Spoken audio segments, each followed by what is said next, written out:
오늘은 수학 1 지수단원에서 심화 발표의 예를 하나 제시해 보겠습니다. 제목은 지수의 확장, 유리지수에 대한 심화 발표. 유리지수를 사용하는 것에 대한 주의점이 심화 발표의 주제입니다. 그리고 황당하게도 세제곱근 -8은 -2가 아니라 1 플러스 루트 3i라는 주장으로 끝맺습니다. 물론 수학적 근거를 제시합니다. 발표 내용은 크게 다음과 같습니다. 먼저 유리지수란 무엇인지부터 시작해야겠죠? 1. 유리지수의 정의. 그런데 A가 양수일 때만 사용 가능. A가 음수라면 다음과 같은 간단한 문제점을 찾아낼 수 있다. 그런데 세제곱근 -2는 마이너스 세제곱근 2, 즉 음수이기 때문에 등호는 성립할 수 없다. 두 번째로는 유리지수의 확장을 위해서 필요한 사전 개념들을 소개합니다. 복소평면과 닭가함수라는 개념들입니다. 사용되는 개념 1. 복소평면. 하나하나의 복소수를 평면 위의 점에 대응시켜 생각했을 때 그 평면을 복소평면이라 한다. 간단히 그림으로 복소평면이 무엇인지 보여주면 이렇다. 사용되는 개념 2. 닭가함수. 닭가함수란 하나의 x값에 여러 개의 y가 대응하는 함수이다. 엄밀하게는 함수에 닭가, 즉 여러 값을 붙이는 것이 말 자체는 되지는 않는다. 그런데 거듭제곱근이라는 개념이 사실상 닭가함수의 예라고 볼 수 있다. 그러면서 다음과 같은 세부 설명을 덧붙입니다. 예시를 해보입니다. 4의 제곱근은 무엇일까?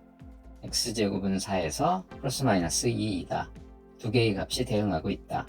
8의 세제곱근은 무엇일까?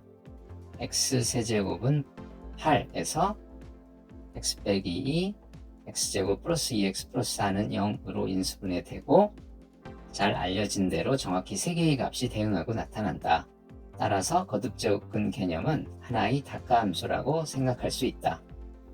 마지막으로 이 함정을 이용해서 간단하면서도 엉뚱하고 그러면서도 논리적으로 재미있는 수학적인 등식 세제곱근 -8은 1 플러스 루트 3i를 증명해 보이면서 발표를 마칩니다. 3. 온라인 계산기. 어떤 실수 a의 세제곱근을 구한다라는 것은 방정식 x세제곱은 a를 푸는 것이다. 그런데 a가 실수가 아닐 때는 어떻게 할까? 어쨌거나 방정식은 풀 수 있다. 예를 들어 8i의 세제곱근을 구한다. x세제곱은 8i. 쉽게 -2i라는 근을 찾을 수 있다. 다른 근도 찾아낼 수 있다. 방정식의 근을 일일이 구하지 않고 계산기를 이용해 보겠다. 인터넷 검색에서 적당한 복소수 계산기를 하나 찾아서 사용하자. 8i의 세제곱근이 모두 나오고 이를 복소평면에 표시해 볼 수 있다. 이제 준비가 다 끝났으니 세제곱근 -8을 구하면 됩니다. 잘 알고 있듯이 세제곱근 -8은 -2입니다. 왜 그렇죠? -2가 방정식 x세제곱은 -8의 근이기 때문입니다. 3개의 근 가운데 실수는 -2 뿐입니다. 그런데 여기서 관점을 확실히 바꾸어서 자신만의 주장을 만들어가면 됩니다.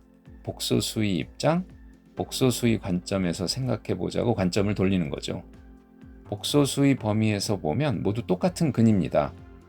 그런데 왜 -2를 선택한 거죠? 실수의 관점에서는 유일한 실수근 -2가 특수하지만 복소수의 관점에서는 특수할 것도 없습니다. 다 같은 복소수입니다. 예를 들어서 방정식 x세제곱은 8i에서는 실근이 없습니다. 선택의 문제가 됩니다. 이제 이 선택을 -2가 아닌 다른 것으로 슬쩍 강요하면 됩니다. 확실히 동의할 수 있는 것에서부터 시작하여 경로를 만들어가는 것이 요점입니다. 유리지수의 확장, 복소수의 유리지수. 세제곱근 8은 2부터 시작하겠다. 너무나 확실한 등식이기 때문이다. 그런데 세제곱근 8 플러스 i의 값은 무엇일까? 계산기에 입력하면 역시 3개가 나오는데 복소평면에서 보면 이렇다. 만약에 8 플러스 i의 세제곱근 중에서 하나 선택하라고 하면 2에 가장 가까운 복소수를 선택해야 자연스럽다. 이제 조금씩 옮겨가면서 선택하자. 여러 가지 경로를 선택할 수 있는데 이런 경로를 선택해서 예시해 보겠다. 8i에서는 루트 3 플러스 i를 선택해야 한다. 선택한 복소수들과 가장 가깝기 때문이다. 그러면 마이너스 8에서는 1 플러스 루트 3i를 선택해야 한다. 가장 가까운 복소수는 마이너스 2가 아니다. 이와 같은 내용입니다. 이제까지 간단한 수학 1 발표 예시였습니다. 자세한 내용을 완성하여 발표를 준비해 보시기 바랍니다.